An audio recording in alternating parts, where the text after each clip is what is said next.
Bueno, ante todo espero que se encuentren muy bien. Bienvenidos una vez más a este curso que estamos realizando. En la clase de hoy ya hicimos en la primera una gran presentación de la llegada de Nietzsche a la Universidad de Basilea, cuáles fueron los primeros escritos, las conferencias que él dio durante ese momento y la publicación, ¿no?, de Nacimiento de la Tragedia como su primera gran obra. La idea de la clase de hoy, la comento rápido, es presentar la corriente romántica, el romanticismo, tomar de esta corriente el concepto de genio y cómo ese concepto de genio aparece principalmente en la crítica del juicio de Kant, su influencia a Schopenhauer, influencia a los románticos, influencia a Wagner, y llega a Nietzsche ese llamado genio dionisiaco y la fuerza, ¿no?, de esa fuerza de la naturaleza expresada en términos del dios Dionisos, lo que lleva por título, digamos, el tema de este curso. Así que vamos a adentrarnos en esta problemática, en principio para tener una noción general de por qué aparece la corriente romántica, que es lo que tanto va a influenciar a Nietzsche en esta idea de Dionisos y lo dionisiaco. Es la contraposición entre ilustración y romanticismo. La primera corriente que aparece antes de la aparición del romanticismo es la ilustración.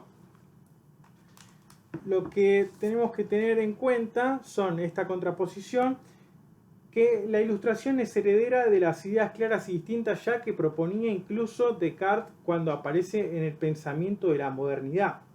Después esto va a llegar a la expresión de Kant en un texto que él escribió en 1784 que lleva por título ¿Qué es la ilustración? Basis Aufklärung. El término en alemán es Aufklärung.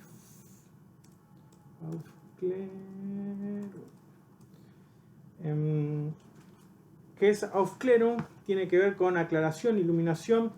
Para ilustración, en español se corresponde el sustantivo alemán Aufklärung, que significa literalmente iluminación o aclaración, las cuales corresponden al verbo aufklären, como iluminar, aclarar, y la expresión klar, de claro, ¿no? Y esto lo utiliza la ilustración, esta corriente, como el abandono del hombre abandonando la minoría de edad. Dice, bueno, ahora este sapere aude kantiano lo que va a hacer es atrévete a pensar por ti mismo. Hay que emanciparse en el pensamiento, y justamente lo que va a hacer la ilustración y sobre todo Kant es sobreponer o anteponer como ideas principales el uso de la razón, el uso del entendimiento, de la lógica, de la dialéctica, todo aquello también que al final de la primera clase lo comprendíamos bajo ese concepto o esa conceptualización que hace Nietzsche bajo el término socratismo. Después nos vamos a detener igual en la figura de Sócrates. Pero lo que va a haber en esta iluminación, en esta ilustración es, bueno, iluminamos mediante la razón, mediante el entendimiento, mediante la lógica, mediante la conceptualización y las ideas. Pero ¿qué es lo que van a decir también estos románticos en contraposición después a esta preponderancia de la razón? Va a decir, bueno, justamente donde más ilumina también se proyectan las sombras más largas y más fuertes. Esto que va a utilizar también Kant, como les compartí ahí, ¿no?, que después lo va a utilizar también en las críticas, esta capacidad de discernir, esta capacidad de juzgar, de separar, de distinguir, de escoger.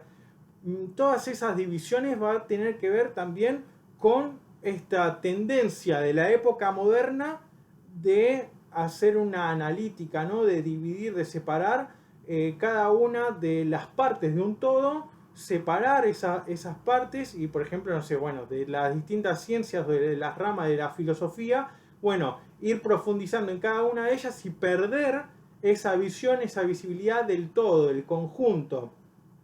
Y obviamente uno se termina especializando en algo y apenas sabe de otros temas o de distintos temas de manera en general, pero no puede profundizar con esa misma intensidad, con esa misma capacidad en todos los ámbitos. Entonces, esto va a ser un gran problema de la ilustración que van a detectar los románticos.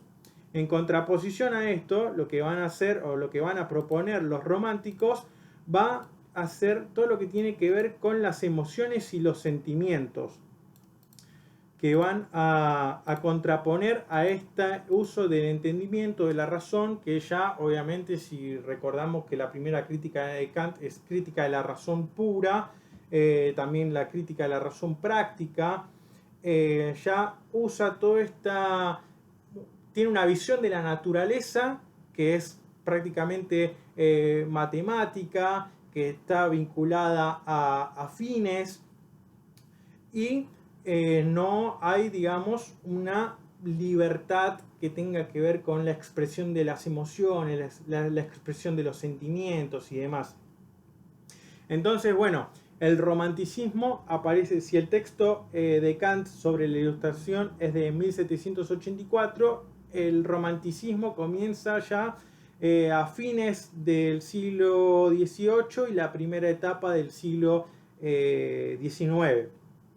Lo que hay que tener en cuenta también es, dentro de todos estos románticos que ahí yo también les había compartido el texto, el PDF en los materiales, que era este de Rüdiger Safransky, que es bastante claro, y además, bueno, él va haciendo todo un recorrido en este texto sobre los distintos románticos, cosa que no vamos a hacer acá en el curso, que él lo comienza con Herder, Schiller, por ejemplo, la influencia de las cartas sobre la educación estética del hombre, que vamos a volver a mencionar, la influencia de los hermanos Schlegel, Fichte, Ludwig Tieck, Novalis, Schleiermacher, Kreutzer, que nombramos la clase anterior con ese texto de simbología y mitología, y ahí donde aparece fuertemente la idea de Dionisos. Y después, bueno, Hölderlin incluso sigue hasta, bueno, Hegel, Schelling, Wagner, Nietzsche, y después sigue incluso hasta con el romanticismo en Heidegger, y después termina con Thomas Mann. Así que eso es bastante interesante. Y hay una característica general que es el romanticismo en tanto corriente perteneciente a la época del siglo XIX, y después lo que podemos caracterizar como los románticos. En esto de los románticos tiene que ver con esto que yo les compartí acá, ¿no? Esta actitud del espíritu para dar sentido extraordinario al ordinario, de encontrar lo desconocido en lo conocido, la apariencia infinita en lo finito, digamos, de buscar también no quedarse solamente en aquello que sí podemos explicar mediante la razón, que podemos explicar mediante un discurso lógico, sino adentrarnos en aquello también que, por ejemplo, Jacob Böhme, contemporáneo a Kant, mencionaba como el lenguaje o la escritura cifrada de la naturaleza, ¿no? Como decir, bueno, hay que darle lugar a la imaginación, hay que darle lugar a la fantasía, hay que darle lugar a la intuición, todo eso que la época ilustrada quiere desplazar. ¿Qué es lo que termina viendo Nietzsche? Va a intentar armonizar entre la época ilustrada y el romanticismo, entre esta postura de la razón y del entendimiento y de las emociones y los sentimientos. Todo esto va a confluir en el nacimiento de la tragedia. Nietzsche no pertenece a el romanticismo en tanto corriente, pero sí no deja de ser un romántico. Y esto también tiene que ver con la idea de Nietzsche romantiza, en el sentido de que romantizar quiere decir que imprime una donación de sentido, marca con el sello del eterno, con esta idea también del anillo, lo que para otras personas puede pasar, o para otros pensadores puede pasar como sin pena ni gloria por delante de sus ojos, decir, bueno, tiene esa agudeza, esa visibilidad para poder romantizar el mundo. No por nada, por ejemplo, en el segundo Heidegger está más apegado, quizás hasta incluso en el sentido de escritura y demás, con esta idea de lo romántico. Hay, por ejemplo, un texto de Heidegger que se llama Poéticamente habita el hombre. Bueno, justamente este romantizar quiere decir generar esta poesía, esta lectura, esta interpretación del mundo a partir de lo que nos despierta la intuición, de lo que nos despiertan los sentidos, y no quedarnos únicamente en tratar de explicar de manera matemática, geométrica, lógica, todas las cosas. No por nada después también Heidegger, por ejemplo, va a hablar sobre el pensamiento calculador y el pensamiento reflexivo y demás. Bueno, hay todo una herencia de esta postura romántica, ¿no? Sobre todo en esos textos que va a trabajar con Hölderlin, que al igual que en Nietzsche, en el Nietzsche adolescente, ha influido tanto ese poeta. Ahora bien, centrémonos en el tema de cómo está compuesto el nacimiento de la tragedia y veamos cómo esto de romanticismo e ilustración aparece abordado en el texto. Y hacemos ahí un recorrido sobre el concepto de genio en general para que ya después nos quede todo preparado para poder adentrarnos en eso de genio apolíneo y genio dionisíaco. El nacimiento de la tragedia, el texto publicado en 1872, está dividido en 25 acápites o parágrafos, como lo quieran llamar, y ese texto está dividido en 3 partes.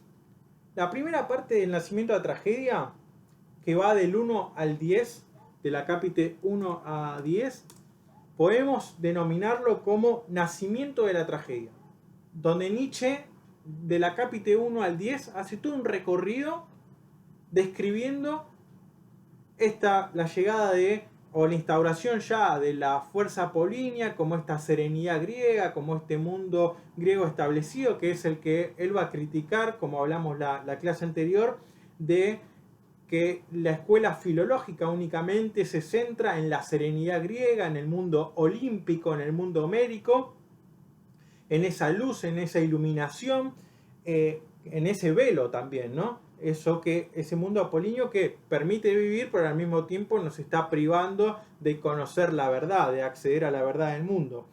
Entonces, esta primera parte del 1 al 10 se puede denominar como toda una descripción del nacimiento de la tragedia. La segunda parte va del 11 al 15 y ahí lo que va a hacer Nietzsche va a ir describiendo la decadencia y la muerte de la tragedia. ¿A qué? A manos del socratismo, de la figura de Sócrates y sobre todo de Eurípides, con las distintas implementaciones que va a ir cometiendo, llevando a cabo en las reformulaciones que va a hacer en sus tragedias. Todo eso va a ir decantando en una muerte, en un fallecimiento de la tragedia, donde Nietzsche va a decir, bueno, finalmente, a diferencia de otras artes y otras problemáticas que tienen que ver con el mundo artístico, dice, la tragedia, curiosamente, muere por suicidio. En todo aquello que Sócrates y Eurípides quieren mejorar en la tragedia, o que incluso, porque ya desde Esquilo, Sófocles se van dando distintos cambios, va a decir, bueno, finalmente Eurípides, por querer salvar a la tragedia, termina cometiendo suicidio, en el sentido de, en ese mismo movimiento interno de ese arte, en ese intento de evolucionar, fallece.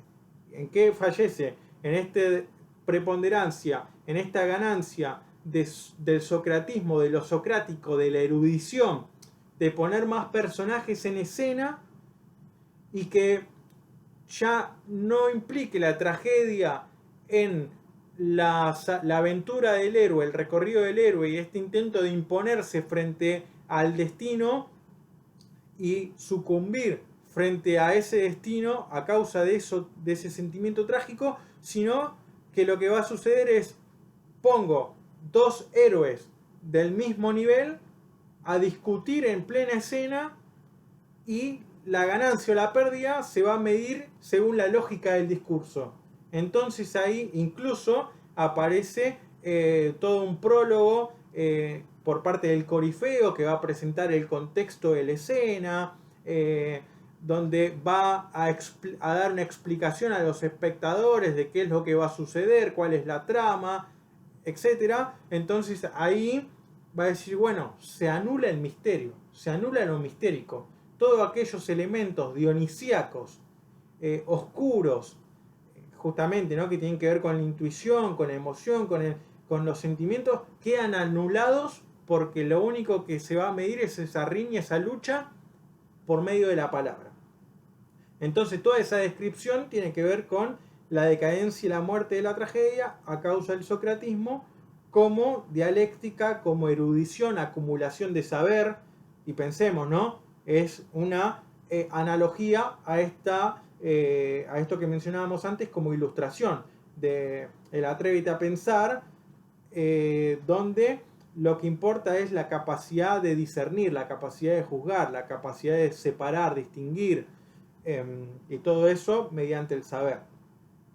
Y la tercera parte del nacimiento de la tragedia se denomina renacimiento de la tragedia, va del 16 al 25, y acá lo que va a postular Nietzsche tiene que ver con la recuperación de lo mitológico, y ahí va a apostar, la fuerte apuesta de Nietzsche es por la obra de arte total wagneriana, que lo van a llamar como drama musical wagneriano, que incluso hay una muy fuerte crítica a la ópera de la época, porque va a decir, bueno, la gente va a la ópera por mero entretenimiento, pero en realidad el arte no tiene que ser únicamente o meramente entretenimiento, sino que nos tiene que trasladar a un estado en el cual nosotros podamos adquirir o ingresar a la visión dionisíaca del mundo. Una visión que se llega tanto por vía interior como también a partir de esa conexión con nuestra propia naturaleza, con esa unidad interior que nosotros vamos a tener. También vamos a conectar al mismo tiempo con la unidad de todos los espectadores que están formando parte de esa, que están concurriendo también a ver esa obra y están sufriendo esa misma sintomatología. Así que él va a decir, bueno, en eso, ese acceso a la verdad como unidad de la naturaleza lo han logrado los griegos digamos, en el siglo V a.C., y dice, bueno, ahora lo logramos mediante la obra total wagneriana, donde Wagner justamente, ¿qué es lo que va a hacer en este drama musical? Va a decir, en esto que en la época moderna se separaba, distinguía y demás, va a decir, bueno, la música fue por un lado y avanzó un montón, la danza por otro, la pintura por otro, la arquitectura y demás, va a decir, bueno, todas esas artes, todo eso que se avanzó en conocimiento, hay que volver a reunirlo, hay que volver a juntarlo y hay que ponerlo en escena y que la gente se prepare para ver una obra de arte total, que además no solo sea mero entretenimiento, sino que además lleve un mensaje estético, o sea, por vía estética, que lleve un mensaje político. ¿Cómo va a llevar ese mensaje? ¿Qué es lo que va a terminar poniendo en escena Wagner? Va a ser utilizar y servirse de los mitos de los distintos pueblos nórdicos, sobre todo también, por ejemplo, esa es de la misma época la recopilación de los cuentos de los hermanos Grimm y demás.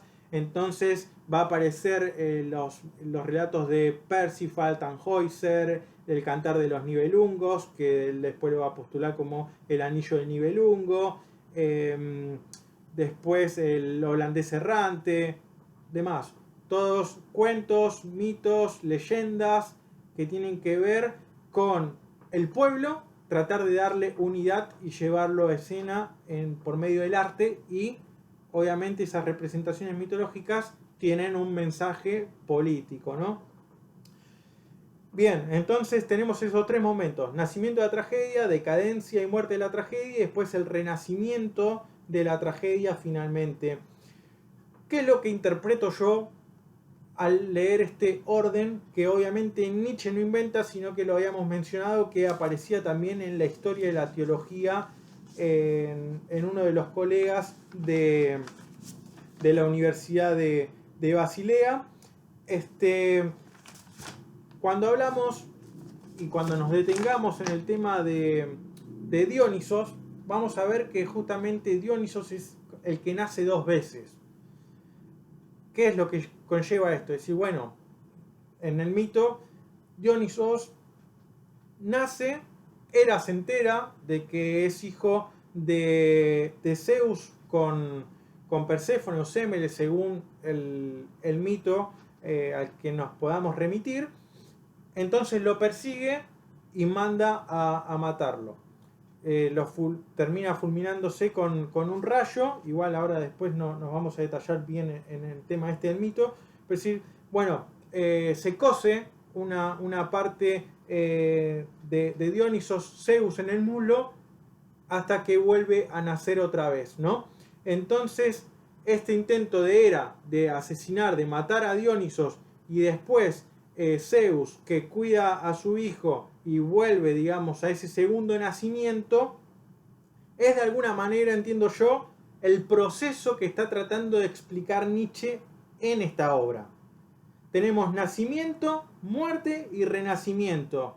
Y las fiestas dionisíacas, las fiestas báquicas y las dionisias tienen que ver con este juego de una unidad primigenia, un desgarramiento, ¿no? Esta fulminación de Dionisos por el rayo, un desgarramiento y finalmente un volver a esa unidad.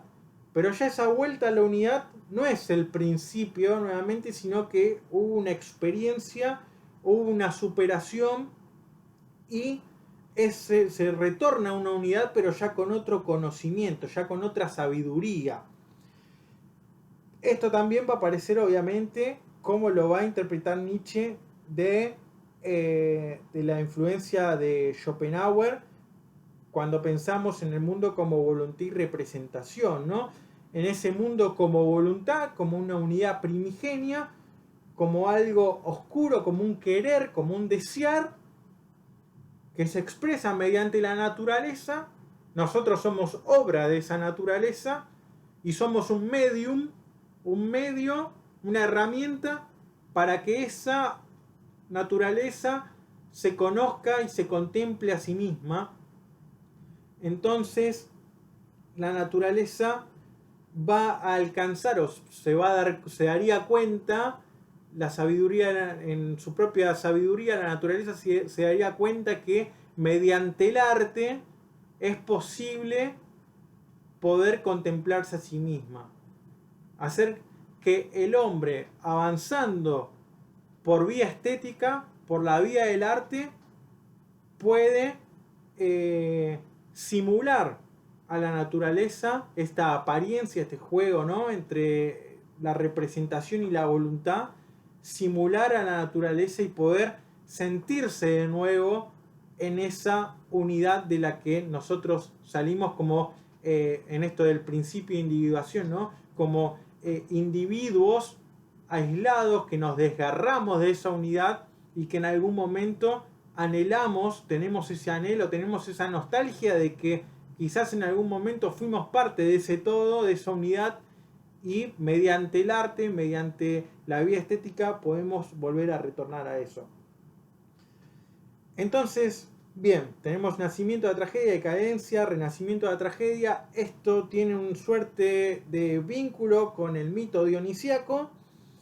Y hay al menos también tres elementos que convergen en la obra, que tienen que ver con el arte, la filosofía y la ciencia. Arte, filosofía y ciencia. Con el arte lo que va a tomar Nietzsche va a ser, bueno, el estilo artístico para la renovación cultural alemana, porque Nietzsche va a decir, bueno, necesitamos servirnos del arte porque realmente nuestra época moderna, va a decir, nuestra época, la época contemporánea de Nietzsche va a sentir que en realidad es decadente, que se mueve solamente en un plano superficial, periodístico, que realmente está falto de cultura. Entonces dice, bueno, hay que apostar por el arte. ¿Dónde viene también esta fuerte influencia de Nietzsche por la opción artística? Bueno, viene principalmente de un romántico que es Friedrich Schiller. Schiller tiene un texto que se lleva por título Carta sobre la educación estética del hombre, o para la educación estética de la humanidad. Y lo que va a hacer Schiller va a decir, bueno, si nosotros queremos llevar a una cultura, queremos educar a un pueblo, crear una comunidad, y lo hacemos por la vía de la razón, del entendimiento, de la lógica, por más que sea el método científico más exacto, va a decir, bueno, siempre termina siendo como algo forzado, algo a lo que la gente en algún momento o el ser humano va a sentir rechazo con eso. Entonces, ¿qué hay que hacer? Dice Schiller. Hay que hacer una opción estética. Va a haber un vínculo. ¿Qué tiene que ver con esto de la estética? Va a haber un vínculo donde va a haber un vínculo donde la opción por el arte está vinculado con lo bello con lo bueno, con lo verdadero, con la verdad, con lo claro.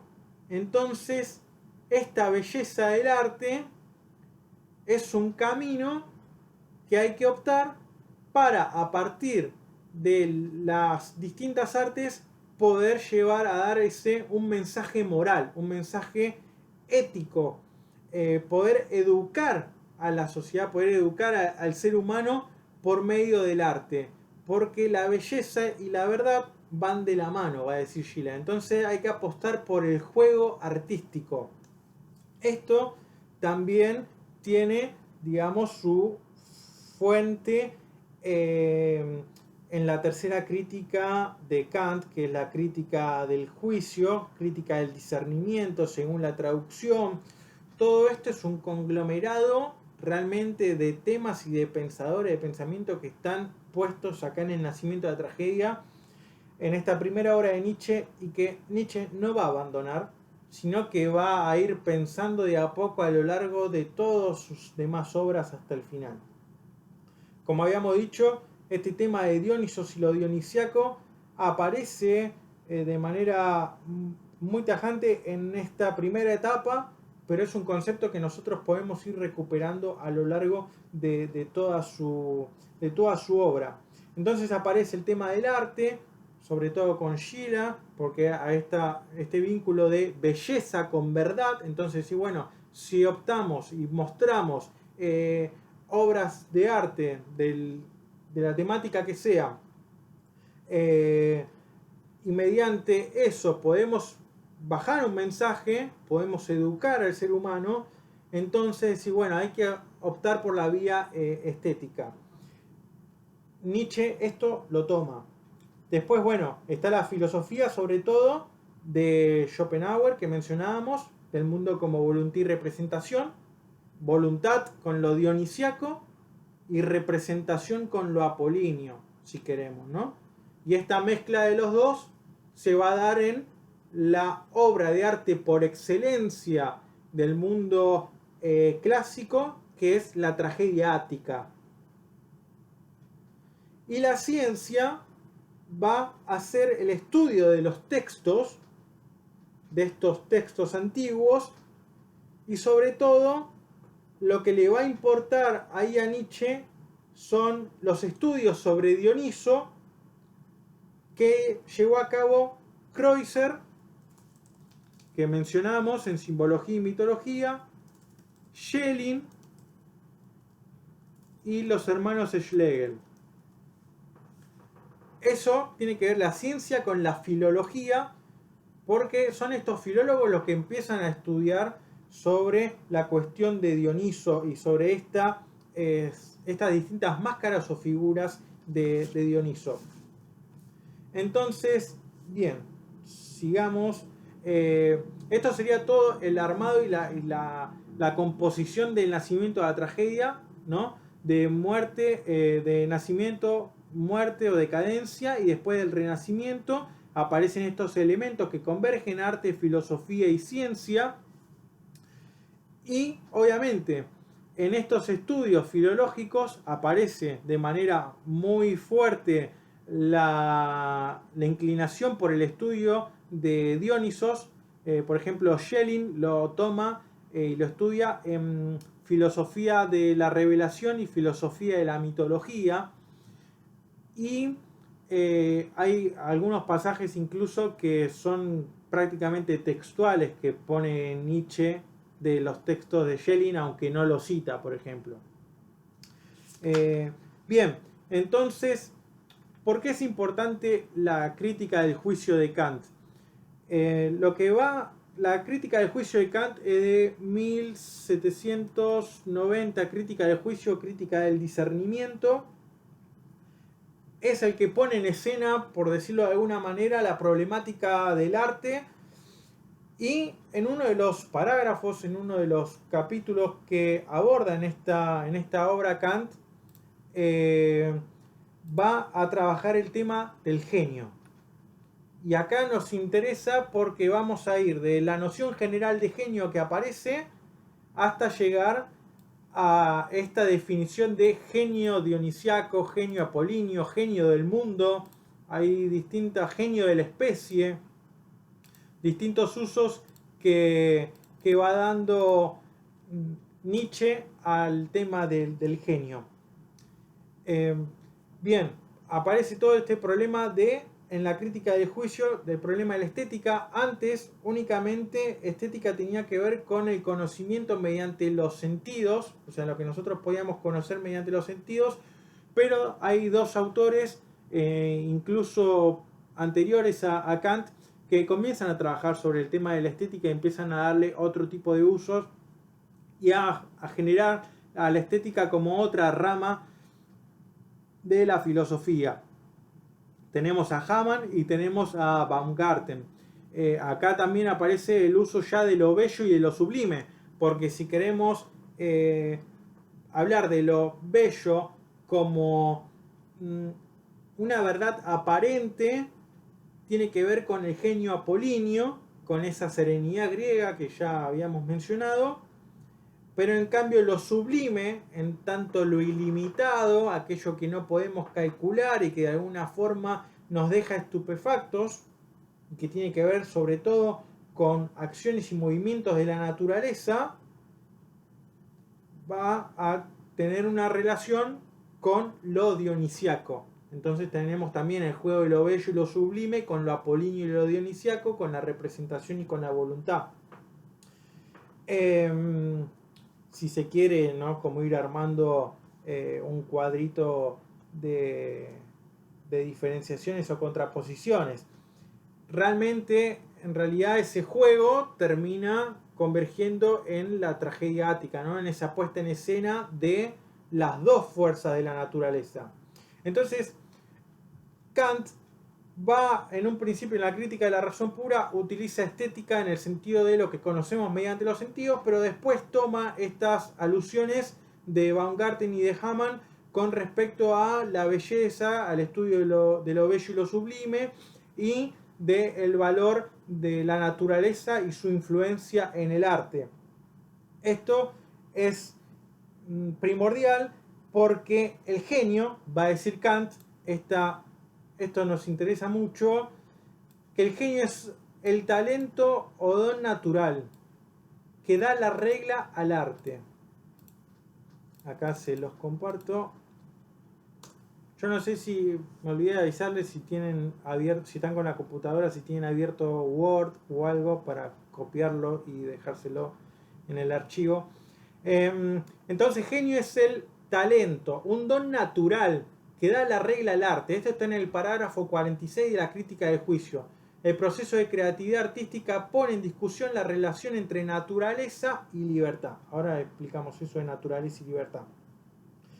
El genio no es cualquier persona, porque va a decir, bueno, en el arte se va a diferenciar de la naturaleza porque el arte bello, parece naturaleza, pero no es naturaleza. El arte tampoco es ciencia y el arte tampoco es artesanía o artesanado. El arte es arte bello en la medida también que nosotros no podemos aplicar justamente las categorías del entendimiento, de la razón, no lo podemos explicar mediante una lógica o mediante pasos lógicos. Se le pregunta al artista, al genio, ¿cómo hiciste esta obra? No sé, fue mera inspiración, no lo sabe explicar el genio, porque tiene ese don natural, tiene esa intuición frente a, tiene los elementos, tiene todo y crea esa obra de arte bella. Y no sabe explicar. Después, bueno, podrán venir los críticos de arte a decir, no, bueno, utilizó tal técnica, tal método, tales elementos, sí, eso es posterior. Pero teniendo todos esos pasos, esos procesos, no se puede llegar, o es imposible llegar en una primera instancia a crear una obra de arte bella como, no sé, por ejemplo, La Piedad de Miguel Ángel. O un texto como el Fausto de Goethe o cualquier obra que nosotros consideremos, ¿no? Entonces, esas obras, decir, bueno, ¿cómo las hizo? Bueno, tiene momentos de inspiración. Después podemos decir, sí, utilizó tal o cual cosa, tiene tal o cual falla, sí, bien. Pero, ¿qué es lo que nos produce realmente? Que nos quedamos estupefactos frente a ese primer contacto con la obra. Después la crítica es posterior. No podemos discernir, va a decir, hay un juego entre imaginación y entendimiento. Y justamente sobre el juego es lo que va a rescatar Schiller. Entonces, lo que importa acá también es que el genio es talento, don natural. Y pensemos que lo apolíneo y lo dionisiaco para Nietzsche son fuerzas de la naturaleza. Y principalmente, o más originaria, es la fuerza dionisíaca que la apolínea. Porque la fuerza dionisíaca es primigenia en tanto nos lleva a la verdad, y como la verdad no es algo bello, sino algo terrible, horroroso, espantoso, que nos moviliza el sufrimiento, que nos moviliza el dolor, lo que va a hacer el griego, o por vía estética justamente, va a decir, bueno, para repeler esa fuerza, trae al genio apolíneo, trae la armonía, trae la serenidad, trae la mesura. Como dijimos, ¿no? Lo bello tiene que ver con lo estético y la mesura tiene que ver con lo ético. Y justamente los dos se encausan ahí con este genio apolíneo. Pero sí, bueno, primeramente estaba ese acceso, esa fuerza de la naturaleza, ese impulso, esa pulsión desbordante, esa desmesura. El tema acá es que va pasando el tiempo y nos vamos olvidando, o el griego se olvidó, de que en realidad lo que pulsaba primero era eso dionisiaco. Estudiosos de Dionisos y de esto dionisiaco, por ejemplo, Kerenji o incluso Mellendorf y demás, van a decir, bueno, cuando se hacen excavaciones en Delfos, se descubre que en el templo, por debajo del altar dedicado erigido en honor a Apolo. Es decir, se encontraron restos de que había otro altar y que supuestamente ya antes de que llegara Apolo a Delfos, ya estaban los restos de Dionisos y había elementos, juguetes y demás cosas que pertenecían al culto dionisiaco. Es decir, que eso, Apolo vendría a ser tardío. El mundo olímpico, homérico, el de la Ilíada y la Odisea, llega posterior, aunque nosotros digamos, bueno, siglo VIII antes de Cristo y demás, decir, bueno, es posterior a esa desmesura dionisiaca, a lo titánico, a lo abismal, al vacío, al oscuro.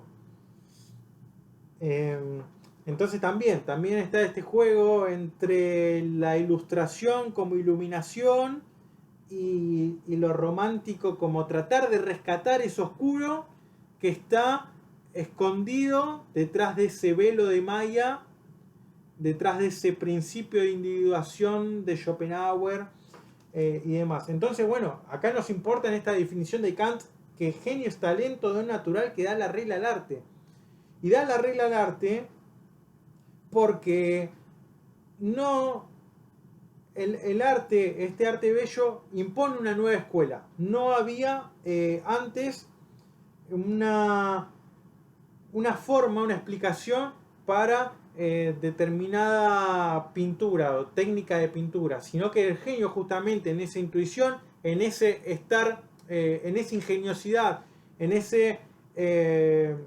esas potencias intelectuales que realmente lo lleva a límites que cualquier otro artista que no es genio no puede llevar, no lo logra. Entonces decir, bueno, el sentido, la memoria, la imaginación, el juicio, la posibilidad de elegir elementos, hacerlo con cierta capacidad, con cierta libertad, dice, eso es lo que le permite dar regla al arte.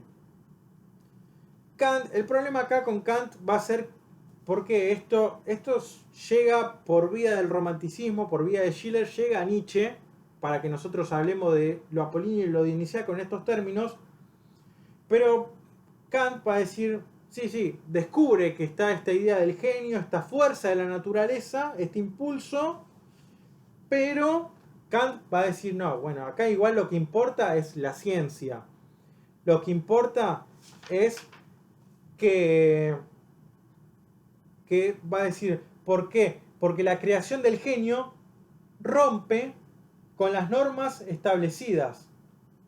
La creación del genio postula nuevas leyes y crea nueva escuela, es decir, crea nuevos seguidores.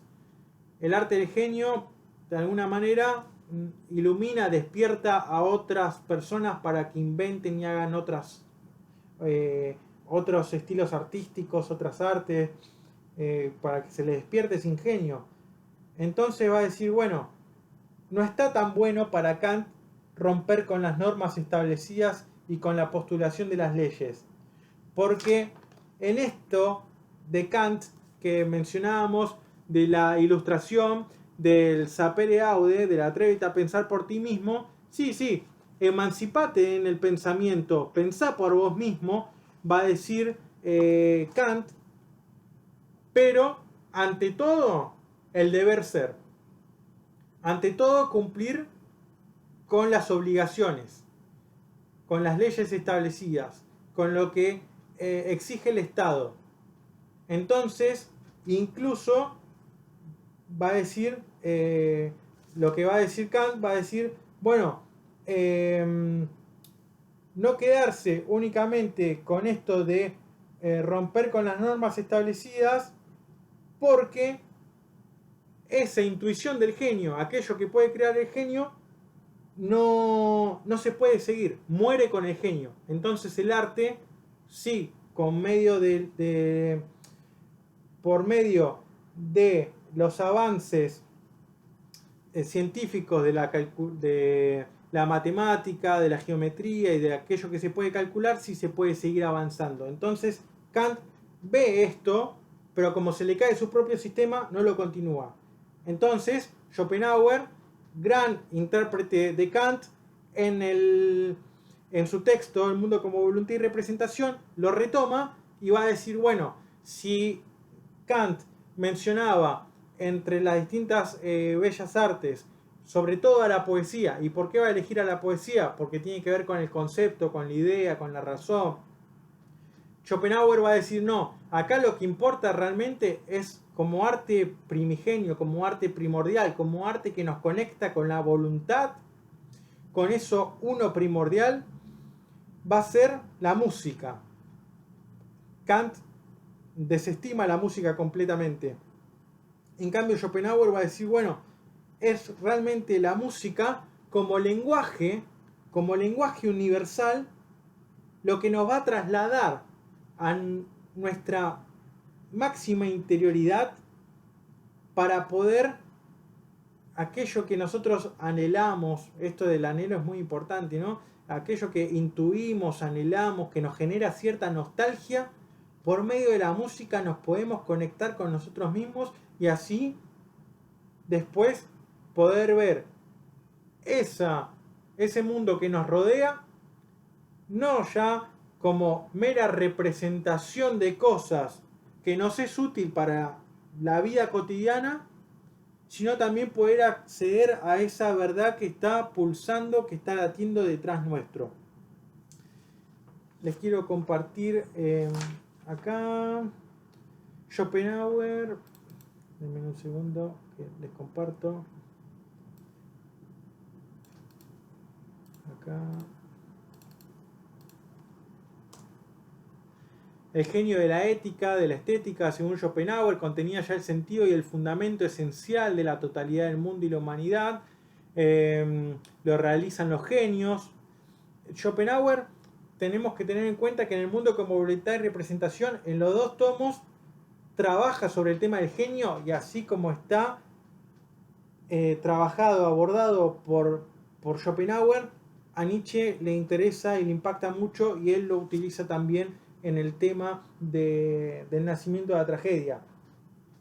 Después, en las discusiones y encuentros de Nietzsche con Wagner, se va a dar esta discusión sobre la teoría de Schopenhauer y van a hablar sobre todo sobre este tema de el genio. ¿Por qué? Porque va a ser el genio el que pueda llevar a cabo un reencuentro, una combinación de todos los distintos tipos de arte. En esto de poder hacer, y sobre todo, el que va a dirigir la orquesta o el que va a dirigir al conjunto en la obra de arte total wagneriana, a todos los elementos que van a componer esa obra de arte total, va a ser un músico. La filosofía de Schopenhauer y el estudio de lo griego eran para Nietzsche una traducción textual mediata de una visión antigua, y la música de Wagner permite una visión inmediata. El texto, mediante la lectura de textos de la poesía o de la pintura y demás, tenemos acceso a esa visión dionisíaca del mundo de manera mediata. Pero por medio de la música tenemos un acceso y una visión inmediata. Pensemos que Nietzsche va a decir en el nacimiento de la tragedia, antes de que nazca la tragedia, antes de que haya obra de arte trágica, va a decir había música ditirámbica. Y por eso va a decir que la tragedia en su origen era coro y nada más que coro. Esto quiere decir que la única fuerza que interactuaba con aquellos espectadores o con aquellos que participaban de esas fiestas o de esas Dionisias estaban inmersos o atrapados, abrazados por esa fuerza dionisíaca únicamente. Entonces, ¿qué es lo que termina pasando? Como esto se genera en un descontrol, en una desmesura, en un acto prácticamente bárbaro, salvaje, como van a describir los que trabajan esto, que esto venía de Asia y que ya venía con un desenfreno orgiástico, con temas de sacrificios de animales, de personas y demás, va a decir, bueno, a esto hay que ponerle un freno, a esa música ditirámbica hay que complementarla con elementos del genio apolíneo. Entonces ahí se empieza a jugar entre música y logos, ¿no? Entre música y palabra, en el diálogo. Aparece el mito. Por eso después es mito y culto. ¿Qué es primero? Esa es la gran discusión, ¿no? Primero era el culto en esta música ditirámbica con esa música dionisíaca que es la del golpeteo de tambor, el tema de la flauta, todos los elementos que tienen que ver con los tirsos y demás, que van a llevar las bacantes o las ménades. Va a decir, bueno, todo esto hay que darle un freno.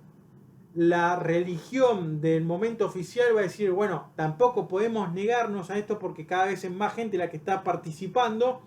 Entonces decir, bueno, hay que absorberlo y mesurarlo. Entonces ahí dice, bueno, la luz de Apolo viene, digamos, de alguna manera a apaciguar esto.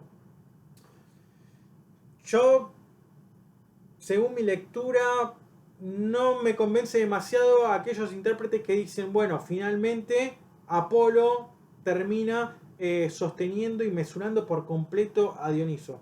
Porque Nietzsche en El nacimiento de la tragedia dice, bueno, Dioniso habló el lenguaje de Apolo, pero sin embargo, o finalmente, Apolo habla el lenguaje de Dionisos. Dionisos, por más que se lo repela, por más que se lo intente contener y demás, si él quiere escabullirse, por decirlo de alguna manera, en su impulso y su fuerza es ontológicamente superior a Apolo. Podemos decir, bueno, en lo que tiene que ver con lo fisiológico, tanto Apolo como Dioniso están al mismo nivel, ¿no? La embriaguez y el sueño apolíneo y la embriaguez. Bien, cada uno puede jugar fisiológicamente con su elemento. Psicológicamente, lo apolíneo nos permite movernos en un mundo de representaciones donde estamos protegidos, donde estamos velados, estamos cuidados, pero al mismo tiempo estamos imposibilitados de acceder a la verdad de las cosas. Como si estuviéramos en una habitación y decir, bueno, no abrimos determinada puerta, no sabemos qué hay del otro lado, pero de este lado nos mantenemos seguros. Sin embargo, es como que esta una buena palabra en alemán que tiene que ver con Heimlichkeit, que tiene que ver con una suerte de lo no hogareño, la fascinación por algo que es a la vez peligroso pero que fascina y que atrapa, ¿no?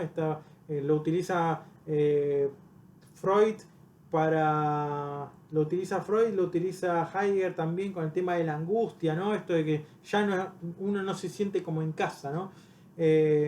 Por esto del anhelo y la nostalgia, decir, bueno, algo nos moviliza a querer saber qué hay del otro lado, porque forma parte también de nosotros eso.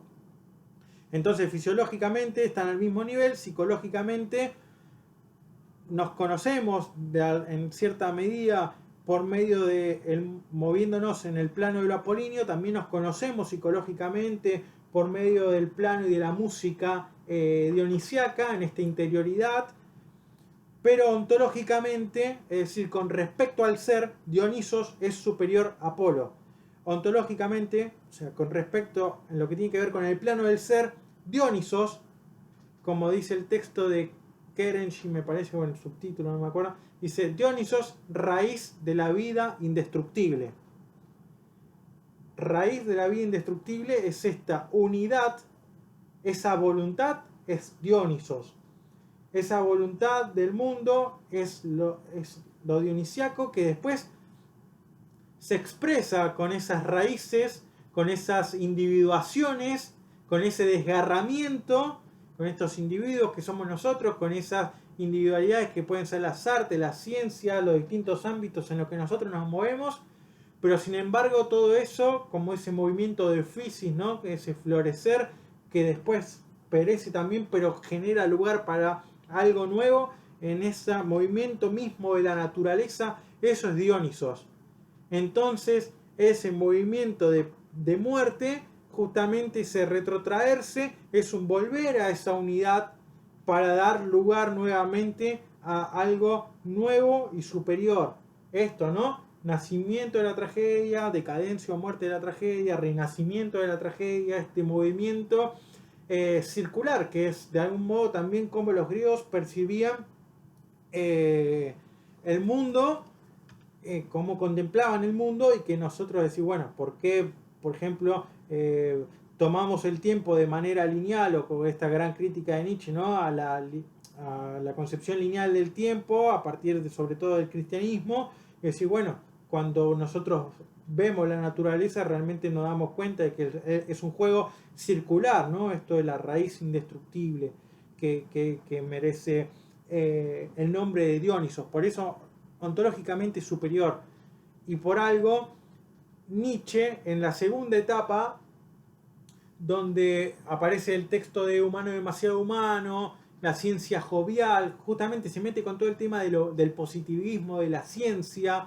Es un Nietzsche, si se quiere, un Nietzsche apolíneo. Pero finalmente, Zaratustra podemos postularlo como una máscara del dios que se pone en escena y que viene nuevamente a hablarnos, y que es el mismo Zaratustra el que empieza a jugar en el modo en cómo va a transmitir su mensaje, y vuelve quizás a algunos otros textos donde es más apolíneo Nietzsche, y finalmente termina Ecce Homo diciendo Dionisos frente al crucificado, ¿no? ¿Cuál es esta postura de lo dionisiaco, de eso mistérico, de ese abismo, de ese vacío, de esa noche, frente a la postulación del cristianismo que intenta anular todas esas cuestiones? Acá les quiero compartir también, acá les comparto ahí. Nietzsche, en estas conversaciones con Wagner, se va, digamos, a inmiscuir en todo el mundo artístico, en todo el armado de la obra de arte total, y va a rescatar de los textos de Wagner todo lo que tiene que ver con el genio. Dice, la combinación que realiza Wagner entre el genio individual y el genio de la especie de Schopenhauer deriva en espíritu de la especie. Este espíritu luego entrará en conexión con el concepto de espíritu de la música que tomará Nietzsche de Wagner y que adquiere notoriamente una finalidad práctica, a saber, hacer posible vivir y afirmar la vida para la comunidad humana.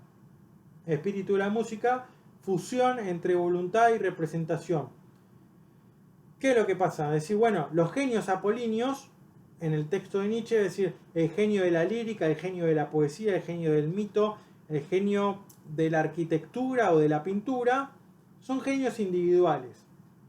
Pero el genio, el verdadero genio o el auténtico genio, va a decir Nietzsche, es aquel que puede implementar la música dionisiaca, la música ditirámbica, y que al mismo tiempo nos traslada a ese conocimiento, a esa interioridad. La función del genio no consiste únicamente en copiar las imágenes, sino que lo que tiene que lograr es que todos los espectadores, todos los que formamos parte de ese espectáculo trágico, podamos adentrarnos en esa visión dionisiaca del mundo. Es un estado intermedio. Tenemos el mundo cotidiano, el mundo de la representación apolínea, el mundo de lo terrible y dionisiaco, lo abismal, en el cual no nos podemos sostener. Y decir, bueno, el verdadero genio nos tiene que poner en un plano intermedio, el plano de la verosimilitud. Parece verdadero, pero no lo es. lo vivenciamos como verdadero, nos perdemos en esa vivencia, en ese éxtasis, nos abandonamos, pero sin embargo estamos protegidos.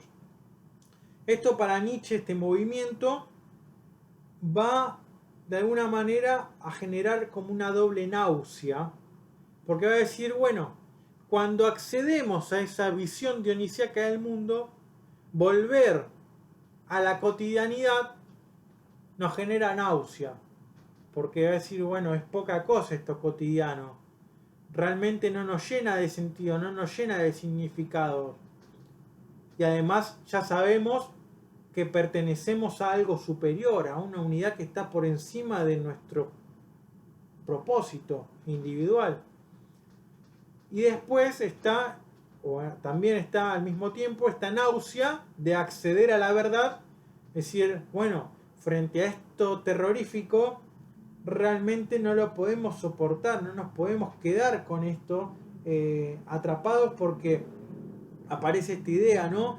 De esta tentación, incluso casi como que van a postular algunos románticos con esta idea del suicidio también, o quedar atrapados en el dolor, quedar atrapados en el sufrimiento, incluso en Schopenhauer, ¿no? Esta idea de la anulación de la voluntad, la anulación del querer, el ascetismo.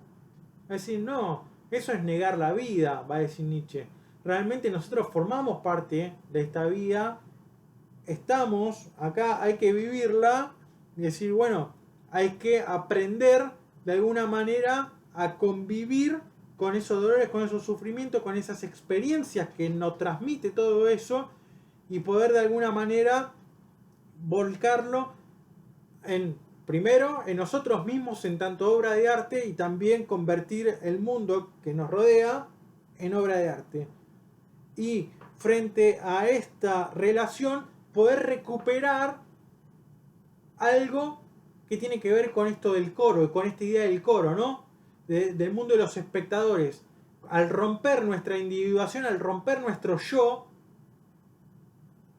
va a decir, bueno, formamos una unidad, hay un sentimiento de este espíritu de la música, este espíritu de la música que nos rodea, este espíritu de la especie, este genio de la especie que nos envuelve, y recuperamos en esto en este sentimiento que vivenciaban los griegos por medio de la tragedia y que quiere recuperar Nietzsche y Wagner por medio de la obra de arte total. Es decir, bueno, recuperamos ese vínculo del ser humano con el ser humano, de cada uno de nosotros con los demás, y al mismo tiempo también lo que recuperamos es la relación del ser humano con la naturaleza, vínculo que se rompe con la modernidad. Volvemos al principio de la clase, donde mencionamos esto, ¿no? Es decir, la ilustración y el romanticismo, esta ilustración es heredero de las ideas claras y distintas de Descartes. Pienso, luego existo, yo pienso, y se postula ese yo, y todo el pensamiento y todo el avance tecnológico, toda la industrialización, todo el pensamiento calculador que menciona Heidegger y demás, todo queda inmiscuido o atrapado en esa yoidad, en ese yo, en ese solipsismo. Y es la gran discusión, ¿no? ¿Cómo salir de eso? Bueno, mediante el arte. ¿Cómo salvar esa distancia que quedó, que se rompió? Es decir, bueno, mediante las emociones, mediante los sentimientos compartidos, mediante la música, que no es ante todo concepto o palabra, sino es el lenguaje universal que en esa tonalidad, con esas vibraciones, con esa melodía, con ese tempo, con esa rítmica, nos moviliza, nos despierta algo que, previo a toda esa conceptualización y previo a todas esas ideas y caracterizaciones para ponerle nombre a las cosas, sino que nos despierta lo instintivo, nos despierta nuestras propias fuerzas y nos hace acceder a ver que ese vínculo con la naturaleza, eso que nosotros hoy día, y ya en tiempo de Nietzsche, se empieza a tomar como un objeto del cual yo me puedo servir para mi propio placer, para cubrir mis propias necesidades. Entonces decir, no, o sea, la naturaleza no es solamente un objeto del cual yo me puedo servir, sino que yo formo parte de eso. Soy una criatura de esa raíz indestructible y formo parte de eso y puedo recuperarlo, puedo restituir ese problema de separación mediante la vía estética, mediante el arte. Entonces, acá lo que queda importante es cómo va apareciendo todo este juego de el genio que ya estaba en Kant con esa influencia de talento, don de natural. Cómo van a discutir también los románticos este problema, porque va algo que se le va a objetar mucho a Nietzsche con respecto a esto, va a decir, bueno, genio no es cualquiera, no cualquier persona puede ser genio, el genio tiene una función y un rol muy importante. Primero tiene que cumplir el rol estético en lograr realmente llevar a cabo y poner en escena una tragedia, por ejemplo, en la cual nosotros realmente podamos sentir eso que nos permite recuperar este vínculo con el ser humano y el ser humano con la naturaleza. Y segundo está, obviamente, lo que se desprende también es ese mensaje político, ¿no? Este espíritu de la comunidad, este espíritu de la música, esta fusión. Entonces va a decir, bueno, el genio, en tanto que mediunidad, en tanto enlaza la naturaleza por ese talento, por decir, bueno, la libertad del genio, es decir, el genio, sin necesidad de ser espectador, puede intuir, puede captar ese mensaje de la naturaleza y tiene además la habilidad para poder compartirlo a la comunidad en la que está inmerso. Entonces va a haber una necesidad recíproca entre una comunidad o una sociedad que quiere crecer culturalmente, elevarse culturalmente, va a necesitar de un genio. Pero tampoco puede surgir o aparecer un genio, una persona dotada de este talento, sin una cultura que en algún punto permita que realmente aparezca alguien que pueda dedicarse o tener la capacidad, los elementos para poder descubrir que tiene ese talento, que tiene ese don. Entonces va a ser una gran discusión en el romanticismo y va a llegar también esta discusión a Nietzsche. Va a decir, bueno, finalmente aparece en esta dualidad que tanto se va a nombrar después como la moral de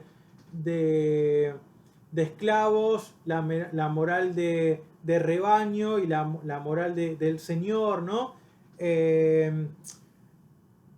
Esta actitud va a decir, bueno, también es él no lo está pensando ni en términos políticos, ni en términos económicos, ni en términos estrictamente sociales, sino casi hasta en un aspecto metafísico o ontológico, es decir, bueno, hay una cierta aristocracia de espíritu, va a decir Nietzsche, en la cual, a pesar de todas las dificultades, de todos los contratiempos que tenga determinada persona, su espíritu se antepone ante todas esas problemáticas, se antepone a todas esas a todos esos problemas. El héroe trágico, sin ir más lejos, el genio, el artista genial, el filósofo artista, es decir, bueno, se antepone a todo eso y sin embargo logra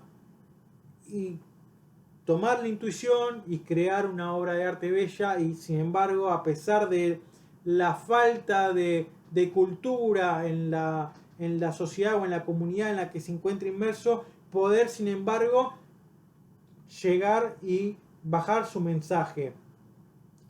Y esto va a decir, bueno, justamente, como que en las épocas el genio dionisíaco y Dionisos están actuando mediante la implementación y utilización de máscaras. Que va a decir, bueno, finalmente el genio logra en ese solipsismo, en ese retraerse del caos o de la vorágine social, puede perderse a sí mismo en su juego, generar representaciones internas, retroalimentarse y generar su propio espíritu aristocrático. Hay una suerte de algo autodidacta en el genio que es, va a decir después en las consideraciones intempestivas, bueno, ese tipo de genio realmente es peligroso para el Estado, para la cultura, la cultería, no cultura, para la cultería moderna, para lo que se quiere hacer llamar cultura, pero que no es en ningún punto cultura. Entonces va a decir espíritus aristocráticos, en el sentido del pensamiento de Wagner, en el pensamiento de Schopenhauer, Shakespeare y demás citas que va a tratar, va a decir, bueno, ellos rompen con esos límites. Como mencionábamos antes, la creación del genio rompe con las normas establecidas. Pensemos que Kant decía, ante todo el deber ser. Después, si es posible quejarse, uno se queja, pero primero hay que cumplir, ¿no? Entonces, Nietzsche va a decir, bueno, finalmente en algo que nos sirve Kant, es decir, es que nos muestra los límites de la propia razón. En eso si bien en Nietzsche todo el tiempo está atacando a Kant, algo que le va a agradecer va a decir, bueno, Kant al final se dio cuenta de cuáles eran los límites de esa razón y que el genio podía romper con esos límites. Sin embargo, Kant, en su genialidad, no se atrevió a romper con esos límites porque se le caía su sistema anterior, o su sistema crítico. Entonces va a decir, ¿quién nos muestra dentro de la literatura, o sí, dentro del mundo artístico, que Kant había llegado a esos, que Kant vio los límites de la razón, del cientificismo, del socratismo? Dice Nietzsche, Goethe con el Fausto, ese Fausto que es especialista, que ha estudiado distintas ramas científicas, que conoce un montón sobre la ciencia. Sin embargo, siente Fausto que eso no le alcanza, que eso no termina de llenarlo, que no se siente completo. ¿Y qué termina haciendo? Termina jugando con artes oscuras, con el tipo oscurantismo, ¿no? Y termina pactando con el diablo, ¿no? Haciendo esa apuesta y jugando con eso. ¿Por qué?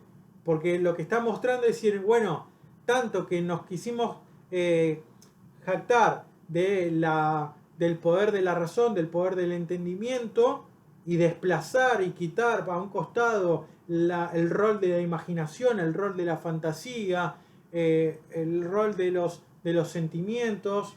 También Goethe tiene ese texto, ¿no? Las penas del joven Werther, esa Die Leiden, y ese Leiden, penas, dolores, sufrimientos.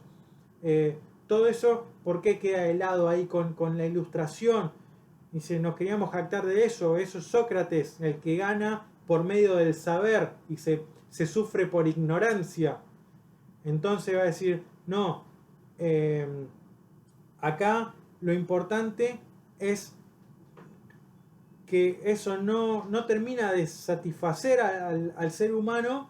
Entonces eso quiere decir, eso que no nos podemos satisfacer, quiere decir en algún punto que el genio dionisíaco sigue pulsando, por más que se lo quiera ocultar, que se lo quiera eliminar, que se lo quiera borrar, ese anhelo, esa nostalgia, esa necesidad de lo misterioso, esa necesidad de lo oscuro, que el saber o la acumulación de saber no nos termina de satisfacer.